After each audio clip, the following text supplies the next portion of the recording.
This is Terry Kurtz online reporting on Victor Valley, High Desert, and Mojave River Valley events, activities, entertainment, sports, and history. Recent Operation Consequences raids resulted in the confiscation of 62 firearms, over 40 pounds of narcotics seized, and another 39 felony arrests. Targeted neighborhoods in these raids included the 19,000 block of First Street in Oro Grande. In a separate incident, Victorville deputies arrested 5 documented street gang members found with firearms in their possession. The arrests took place after deputies contacted a 16-year-old as he was leaving a hotel room at the Green Tree Inn in Victorville. While talking with the juvenile, deputies could see a gun in plain sight in the room. 4 adults inside the room were detained, 3 from Hesperia and 1 from Victorville. Detectives found additional weapons in the room. One of the guns was confirmed stolen, and another had its serial number obliterated. All 5 suspects are documented criminal street gang members. That former Orange County tax preparer from Victorville has finally been sentenced on tax fraud charges. Stephen Jake McGonigal was sentenced to 120 months in federal prison for leading multi-year tax fraud conspiracies across 3 countries, which claimed more than $10 million from the IRS and dozens of state tax authorities in fraudulent tax refunds. The 67-year-old Victorville resident was sentenced in U.S. District Court to pay over $1.5 million in restitution. McGonigal had been found guilty in November of 1 count of conspiracy to defraud the United States, 1 count of conspiracy to commit wire fraud, and 1 count of aggravated identity theft. McGonigal recruited others to help convince the IRS and dozens of state governments to issue millions of dollars in fraudulent tax refunds. To perpetrate the massive fraud that began in 2013 and lasted until McGonigal's arrest in 2019, McGonigal sent 1 co-conspirator to Thailand to obtain fake identification documents that used stolen victim identities and then filed fraudulent tax returns using the identity theft victims' social security numbers. Prosecutors have secured guilty pleas from 2 co-defendants who are also scheduled to be sentenced in the coming months. This is an appropriate time of year for us to take a virtual tour of the Mission San Juan Capistrano. Mission San Juan Capistrano was founded more than 200 years ago, established to expand the territorial boundaries of Spain and to spread Christianity to the native peoples of California. The mission features a chapel still standing and, today, is a monument to California's multicultural history, embracing its Native Americans, Spanish, Mexican, and European heritage. Originally built as a self-sufficient community by Spanish padres and Native Americans, the mission was a center for agriculture, industry, education, and religion.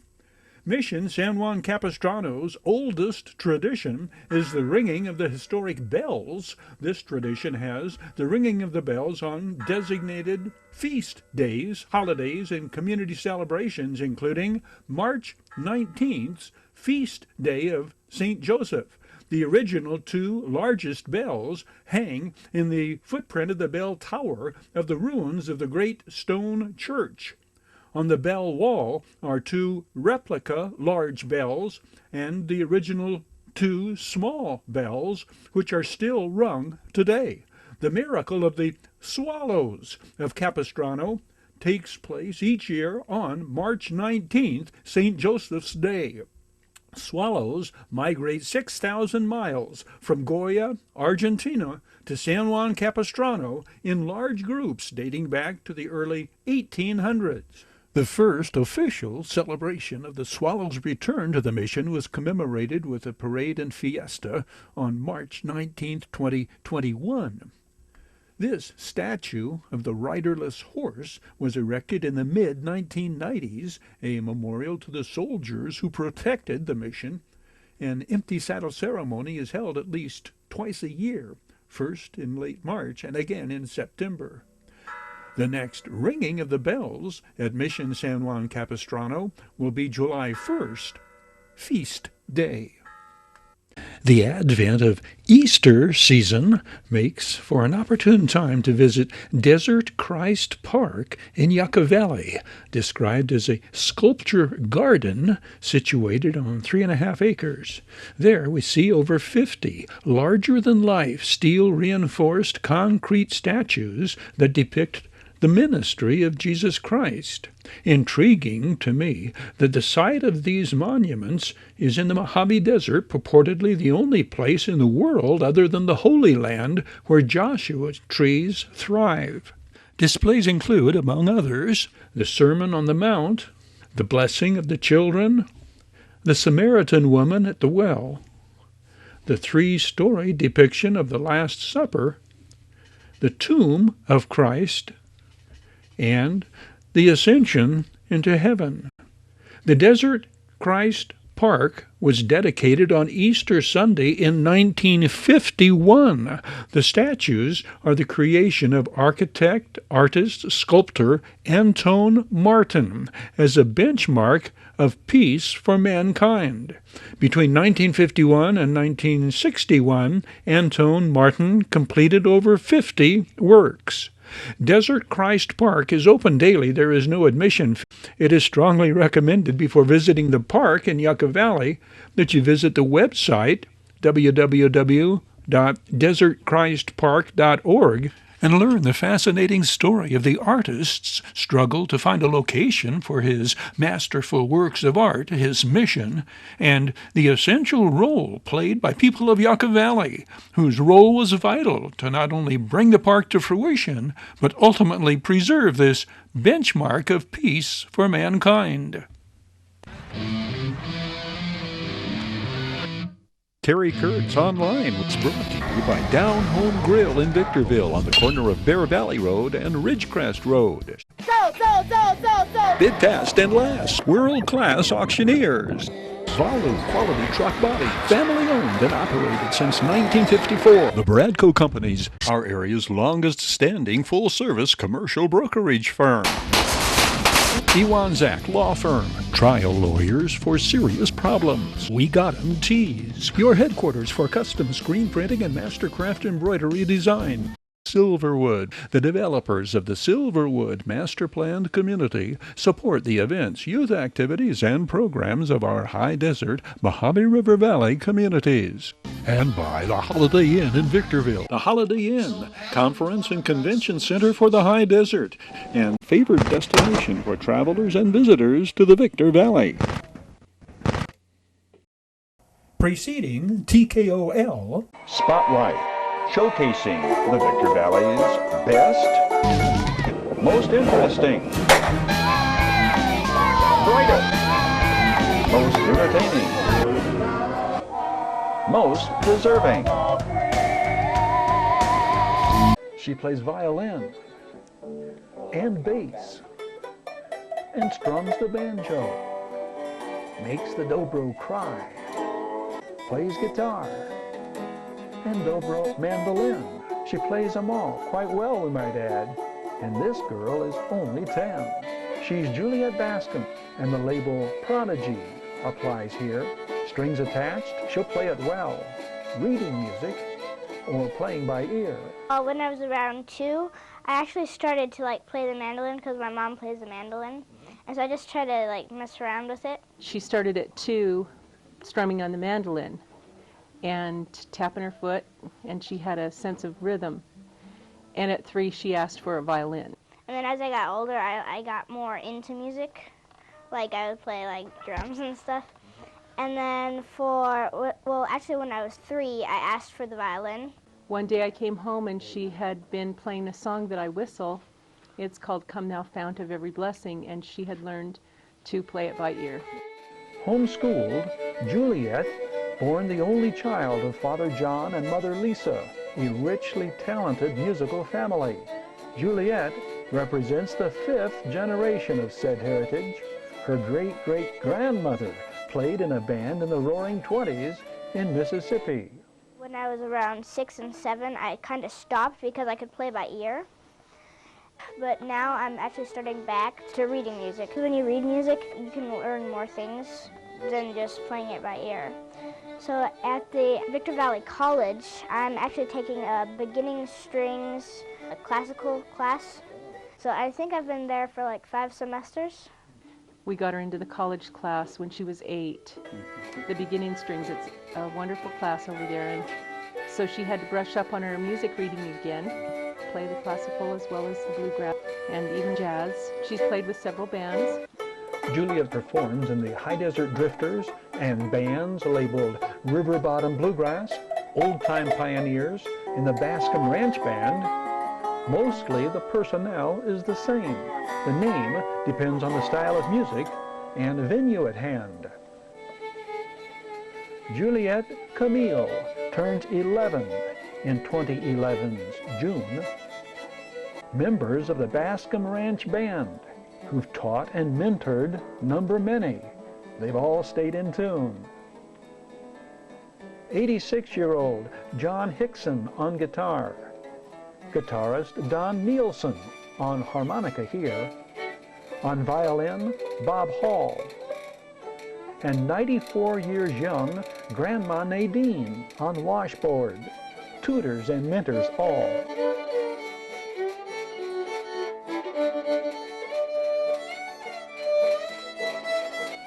Such a wide choice. A preference, if she had her druthers? Which are her favorite instruments, standing out among the others? Probably the violin and the bass and the dobro are my main favorites.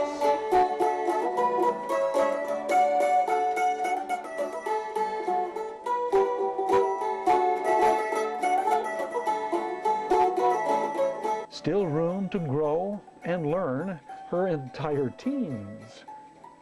And where we ponder will all this lead in her fondest dreams?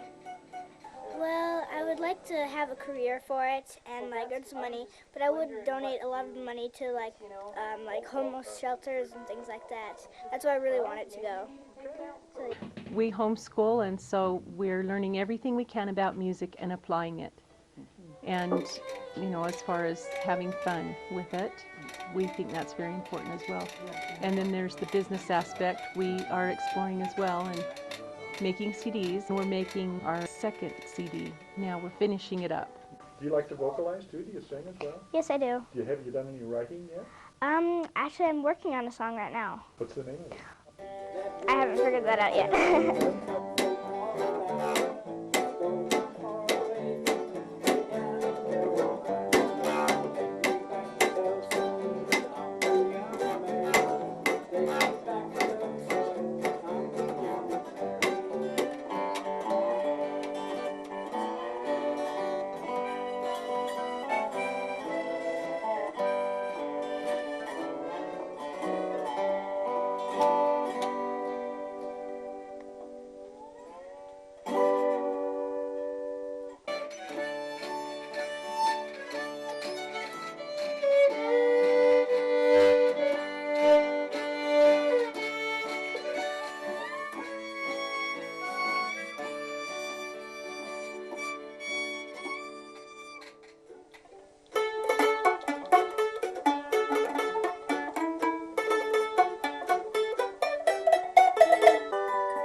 Tino Luciano of Apple Valley heads up Law Dog Productions.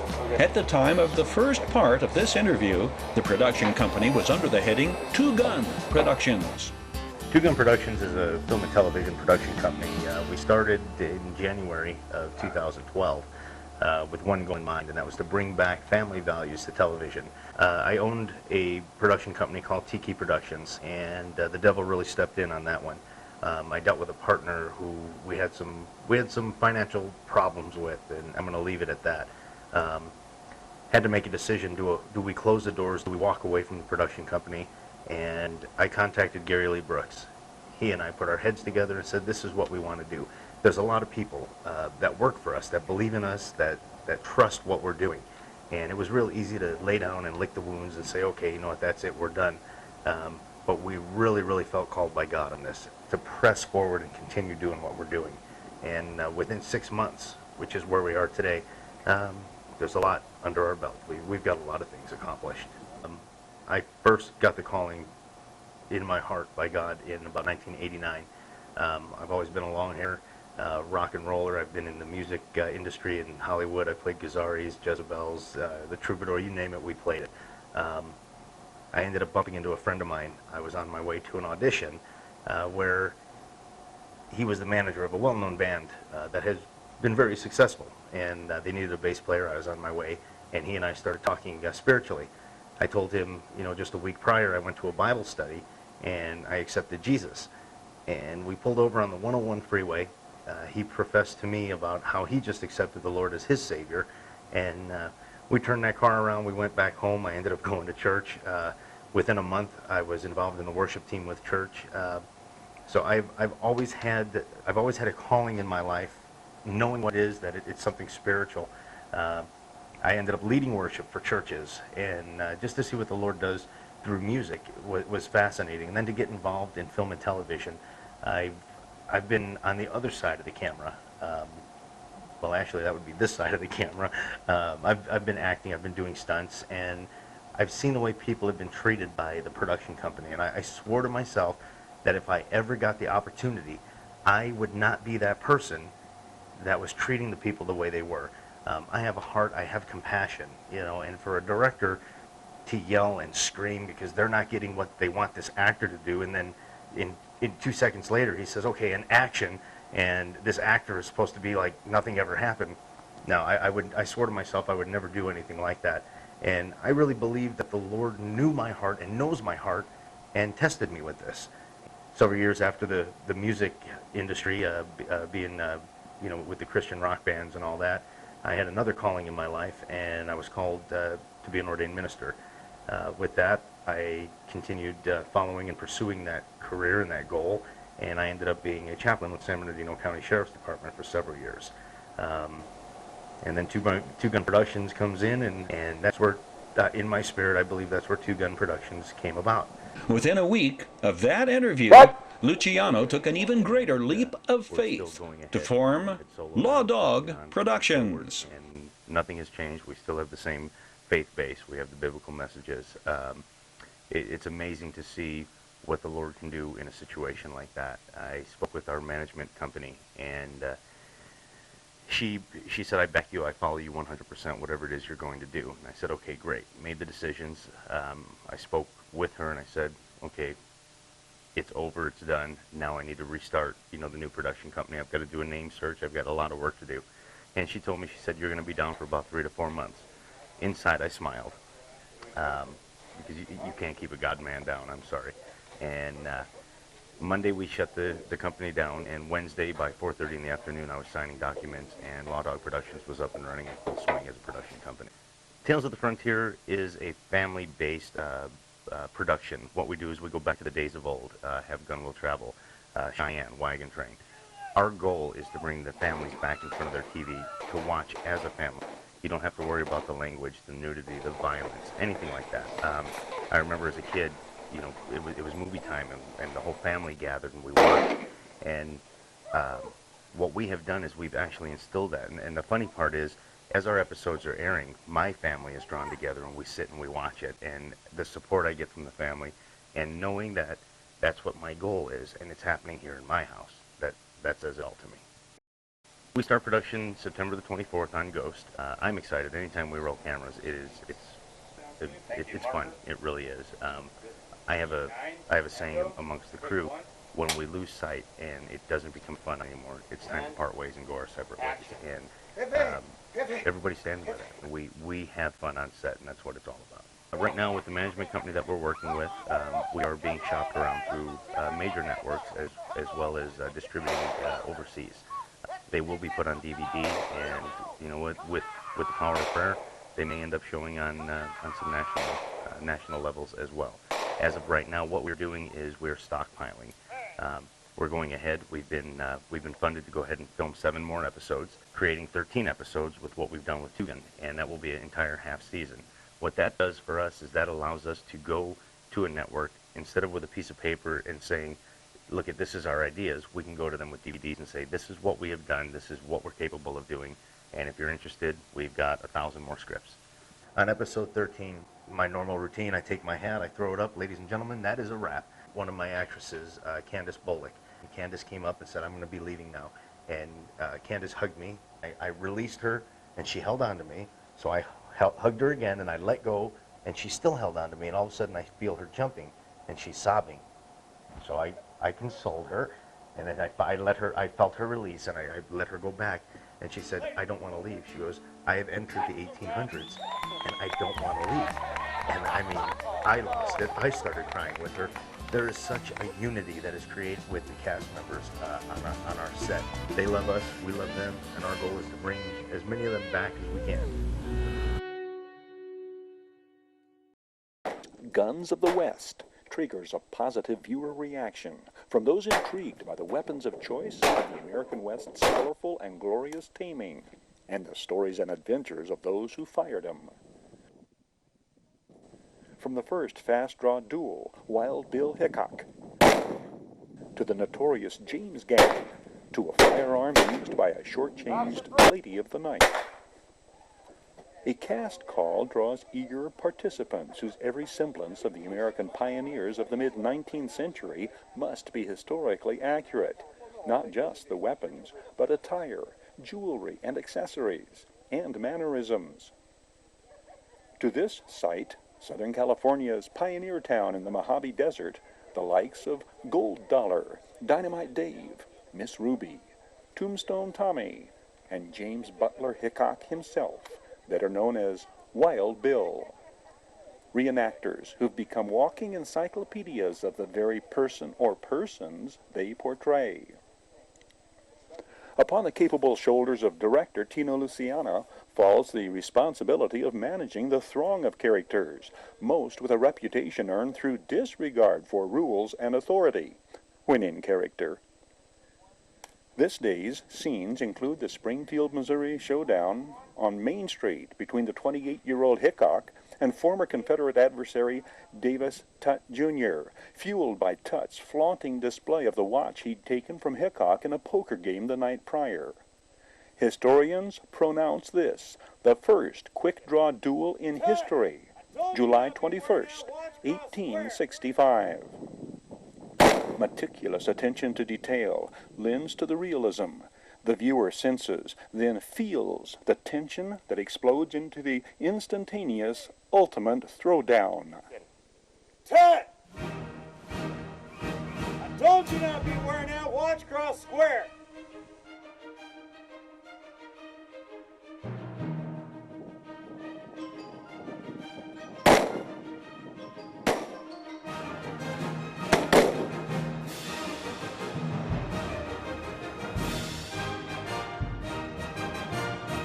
Sparse narration is required to understand the circumstantial verdict rendered by a lady of ill repute when her client attempts to sneak out without properly paying for services rendered.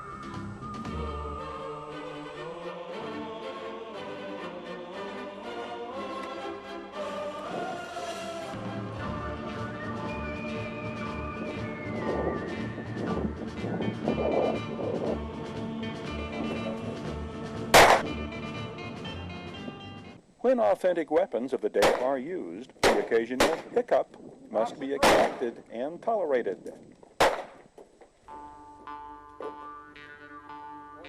And action.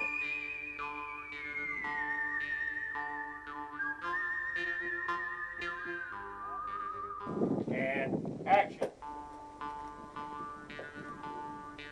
All right, got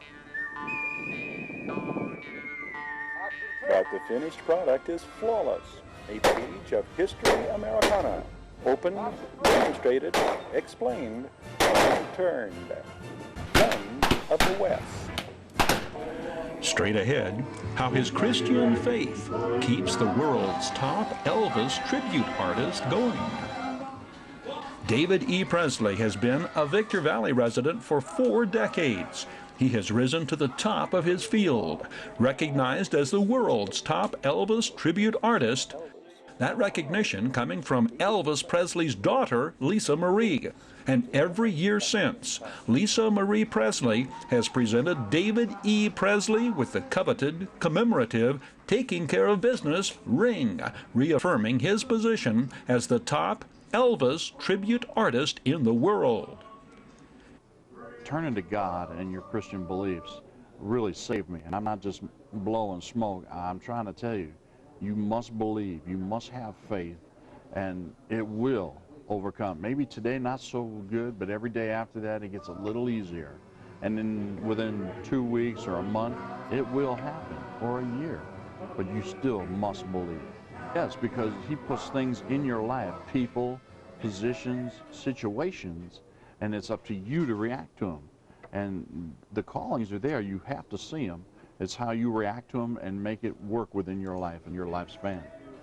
For young and old, follow, believe in it, believe in it. If you believe in it, it will happen. God and situations will put you in place that, all right, maybe you're not going to be a super rock star, but you're going to have a beautiful life. And the way it helps me is because people, I feed off them, and what they give me is why I give that back to them. And it just makes it a one big cycle. You just love it. David E. Prezley appears at the San Bernardino County Fairgrounds August 11th, celebrating the anniversary of Route 66.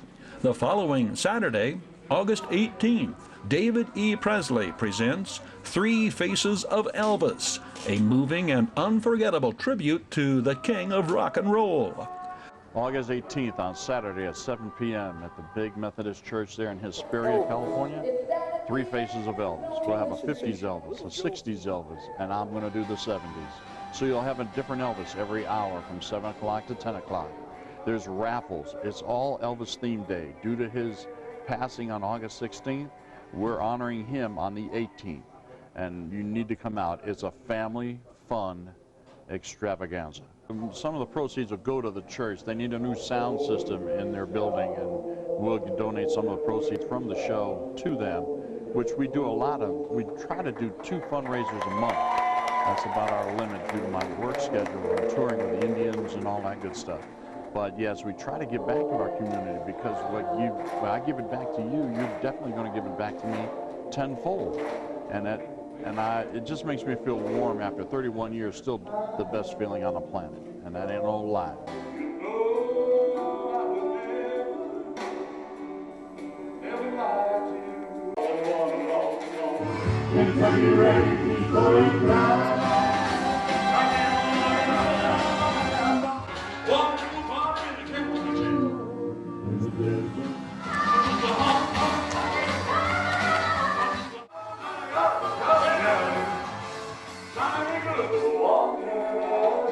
It's no wonder, for those of us who saw Elvis, there are times when David E. Prezley's look and voice take us back in time.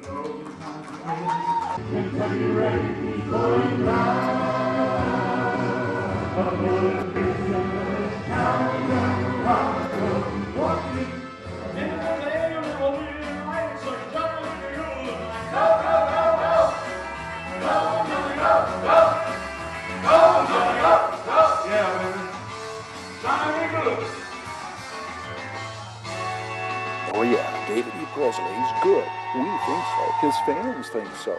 More importantly, Lisa Marie Presley thinks so. Of all the thousands of Elvis tribute artists, David E. Prezley has been voted best Elvis tribute artist worldwide.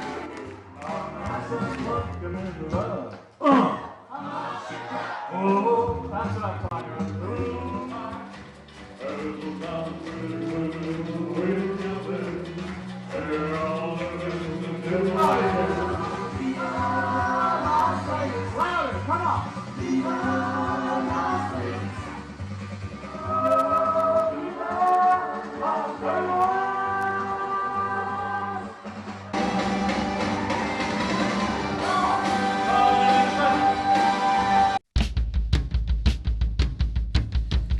That's a wrap on this edition of Terry Kurtz Online. On behalf of Victor Valley Television Productions, thank you for watching. We hope to see you again next time around.